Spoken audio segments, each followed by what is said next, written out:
and gentlemen, to the Blanche M. Toohill Performing Arts Center at the University of Missouri, St. Louis. To ensure patron enjoyment, we ask that you refrain from using all electronic devices, including mobile phones, cameras, and recorders. We also ask that you avoid talking or texting during the performance. Thank you.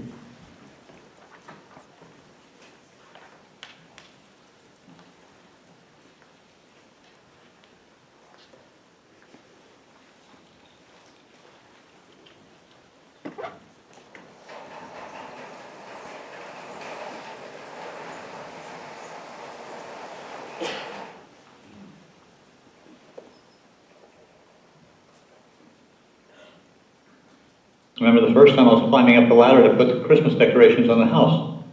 And all of a sudden I got dizzy, out of balance. And I went, whoa, what's wrong here? I've never done that. I used to climb trees with one arm. Nothing else works right if you can't hold still, if you can't butter your bread, if you can't button your own buttons. My mother-in-law, funny enough, said, you know, your mom seems to be dragging her foot and shuffling. I've been married for 41 years, Junior. Sometimes she freezes, so whenever she does that, I get her pills for her. The bottom line, and what's important to me, turns out to be people. When she gets stuck, I go and hold her hand to help, and when she gets unstuck, she doesn't fall. My family first. She would always just decorate the entire house and have 3 Christmas trees. And my church. She'd have to bake a million cookies, and she'd want to shop for days, and then she'd wrap it. And my friends.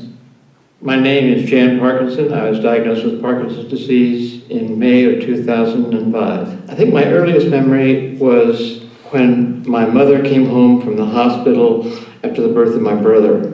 My name is Mary Beveridge, and I have Parkinson's disease. I love chocolate chip cookies and brownies and chocolate mousse and chocolate pie. My name is Gerald Classmen, and I was diagnosed in 97 with having Parkinson's. What was your favorite memory of me? They were all good memories. Do you have a favorite? No. Oh, okay. Safety in numbers. Safety in numbers. My name is Jan Carroll. I was diagnosed with Parkinson's disease, and I have osteoporosis, which compounds things. I played in a harmonica band. My name is Drew Dimmel. I have hemophilia B. I have Parkinson's disease. I was a television radio announcer. I was privileged to announce for KMBC TV Channel 9, Kansas City, Missouri. I take a dance class because it's fun.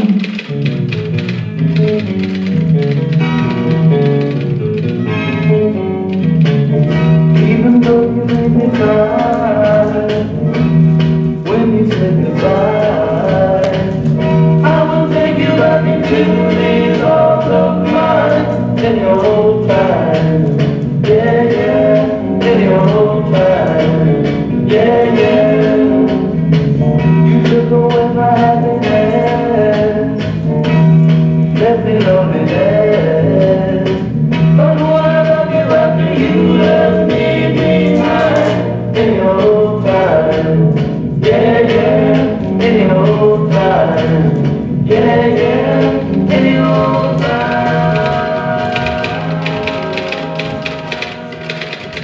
My name is Jan Parkinson. My name is Jane Quimby, and Jan and I were married on June 7th, just a year ago. I thought I was going to be a professional baseball player. There you go. And the only thing that kept me back from that was I had no ability. But when I was in high school, I was kind of, just kind of drifting. I had no idea what I wanted to do with my life. But when I was getting ready to go to college, a friend of mine said, you know, you ought to go into advertising. Well, I started my career at Hallmark Cards in 1966 as an advertising copywriter. And one of the first projects I worked on was a promotional piece for the Hallmark Hall of Fame, Movies for Television. I got more and more involved in the production, the development, and the distribution and broadcast of the movies themselves. I said it was the best job in America. At least it was the best job in America for me. The first thing I noticed that led to the diagnosis of Parkinson's was that when I walked, my left arm did not swing like my right arm. It kind of hung at the side. And so since it just affected my left side, I thought it might be a stroke or something. But it turns out that when I went and saw my primary care doctor, he was smart enough to get me to a neurologist, and he said, well, you have Parkinson's disease. I had no idea what he said, and I felt terribly guilty about that because I felt like I was going to become a burden to my wife. You're dependent on each other for certain things, but not anything quite like that. And the realization of that had an impact on our relationship. Jan, luckily, does very well with his medication and lead a normal life. When he wooed me, he would send me cards and pictures with wonderful sayings on the back of them. And that's just who he is. One reason that Jan does so well living with Parkinson's disease is because he has a very positive attitude and an energetic attitude to say yes. A friend helped me get to this because when I was going through grief, she said, people are going to reach out and want to help you, and you're going to feel uneasy about it, but you need to learn to say yes to them. And so this is my advice to me, and I have an old piece of paper that I carry in my wallet, and it's learn to say yes. Say yes to opportunities that will make my world bigger. Say yes to exercise, anything that will keep me moving. Stay active and stay involved. Say yes to things that get me out of the house. Reach out and interact. Stay interested and stay interesting. And make yes the default setting on my response mechanism. And above all, don't let the day end without a reason to get out of bed in the morning. My name is Mary Beveridge. I have 3 cats. I'm a crazy cat lady. My cats are Howard, Millie, and Beatrice. Howard is affectionate, and Millie is smart, and Beatrice is beautiful, but dumb. Around the house, I like to work out in the garden, and I also enjoy spending a lot of time reading. I was a librarian. I enjoyed my job because I'm a very curious person. I got to do a lot of research for people, and I could be helpful to them. And I always thought I'd work till I was about 60 or 65 and join the Peace Corps, because it was my one great regret that I didn't do it as a young person. I didn't join the Peace Corps later because my arm wasn't swinging, and I would generally sort of pull out to my body. In the meantime, I was diagnosed with Parkinson's, and I didn't think they'd want somebody who was sick. It took me about 3 years to get a diagnosis. I started by going to an internist. She sent me to an orthopedist, so then I didn't go back to a doctor for about a year or so. And then I went to a different internist, and she said that I had carpal tunnel syndrome, so I wore a brace for a few months and didn't do any good. So she sent me to an orthopedist, and she referred me to a physiatrist, and he referred me to a neurologist, and he referred me to a neurosurgeon, and he referred me to another neurologist. And in the meantime, I was sick of being referred, so I switched to a different internist, and she referred me to a different neurologist, and I finally got a diagnosis. So it was three years of about 9 doctors before I could get a diagnosis.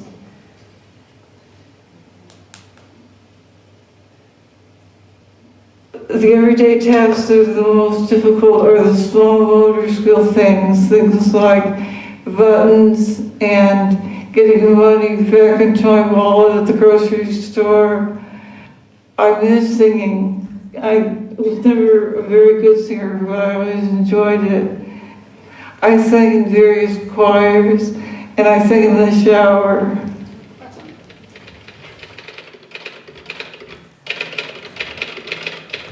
My name is Gerald Clausman. I'm Dorothy Clausen, his wife, and I'm his caregiver. I was his seatmate on the school bus with his cousin. Well, I was in the Air Force, I was a crew chief. She had his picture in her wallet. He was in an Air Force uniform, and I thought, that's pretty nice. So she wrote to ask him if he wanted to write to me. And we wrote from March until August before we ever met. And we started dating. I was about a junior in high school. And we're coming up on 60 years the end of June.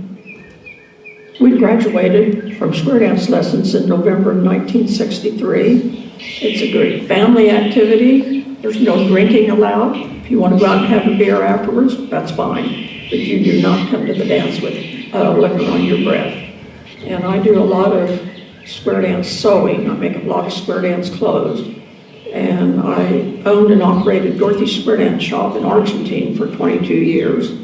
You can be the poorest person in the world or the richest person, but nobody cares. When you're on the dance floor, you're a dancer. And you're there for fun, and that's what we have.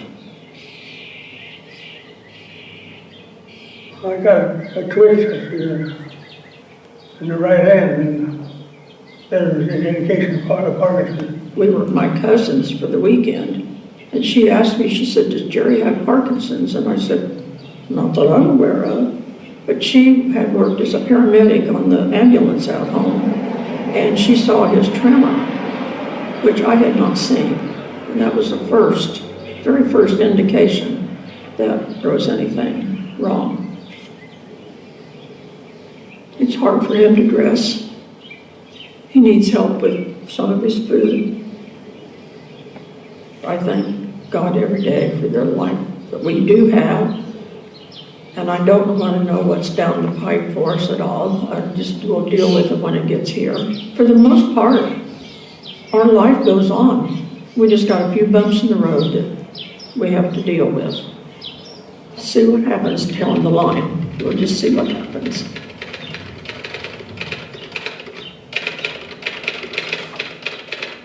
My name is Janice Marie Carroll. I was considered a tomboy all the time I was growing up. I enjoyed the sports, and the schools didn't encourage girls to do anything. I can remember when I was 16, my father took me aside and said, I've accepted that you're a girl, it's time you did. I was a little girl and we just left the farm and all of our animals there.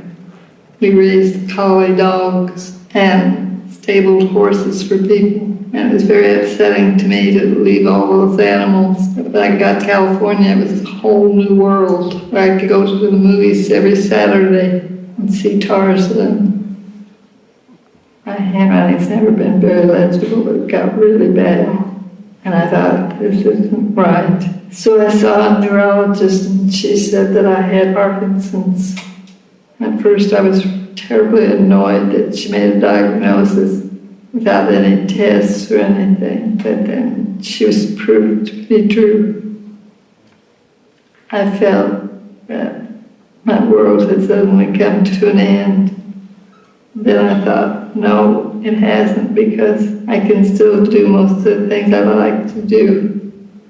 I haven't played golf in over a year, but I'm going to start again, because I can fall down walking across the room. I thought if I fall outside, that would be better than falling inside. Something that is difficult for me now is bathing, because I'm not allowed to take a shower without help. And the other thing that's difficult is meal preparation. I've thought about Parkinson's a lot. And I thought, why me? I've decided that I've had a good life, and it's time that I found out what it was like to have some problems in my life. I think it's time that I paid my dues.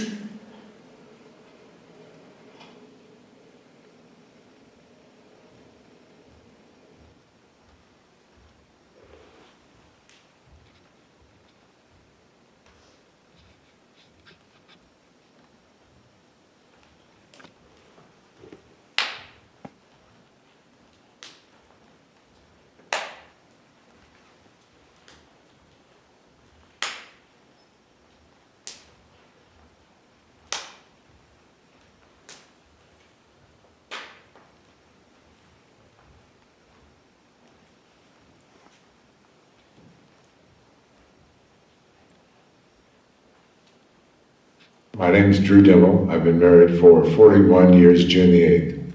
Joe was my best friend all through elementary school. I had gone to visit him one day at his new house, and he had an old guitar, and I had an old guitar, so we started playing. And we do, I bless the day I found you, I want to stay around you, now and forever, let it be me. We do Everly Brothers songs, and that was kind of the beginnings of what finally became a band. You took away my happiness, left me loneliness, but what love you left me. We call it our group the Classmen. That was the name of the group. Then when we take girls on, we'd always have been an all-boy group. It was like, do we call ourselves the class folks or the class people? And decided just to stick with the Classmen, plus Janie and Liz. And so that's how we sort of resolved that issue. Oh, Janie. Janie is my angel. The year that Worlds of Fun opened, my brother got a job playing drums for them during the daytime. I went over to hear him play, and the band was terrific. And there was this girl on stage, and I thought, gosh, wow, she's really cute. And she sang, and she had a lot of spunk, and she got right out there, and she was terrific. We started to date, and a year later, we were married. So it's interesting, Tommy's a better son, Michael's a better son, I'm a better man because of the person you are. She's just kind of our angel. The Parkinson's that I have it drastically changed my life. Not for the better. And there's no cure, so he just continues to go downhill, go downhill, go downhill. Couldn't play music, couldn't draw, couldn't paint, couldn't write, couldn't feed myself. It was kind of a losing situation. Doctors were hitting things like, well, maybe you ought to, why don't you go take that trip? Go do something fun. I decided to go ahead and have this DBS surgery. I thought, well, I have more to gain, and I don't have anything to lose. I used to talk to my youngest son. I kept saying, well, but how does it feel, Dad? And I said, actually, I think Lazarus must have felt this way. You're gone, and you never dream that you'll come back, and then you're back, and you're not sure how you got there. I can sing again. I can play bass, play piano again. I can button my own shirt. You feel like you're being given a second chance at life. And that's kind of how I feel. I'm just luckier than you can imagine. Let me call you sweetheart, I'm in love with you. Let me hear you whisper that you love me too. Keep the love light glowing in your eyes so blue. Let me call you sweetheart, I'm in love with you.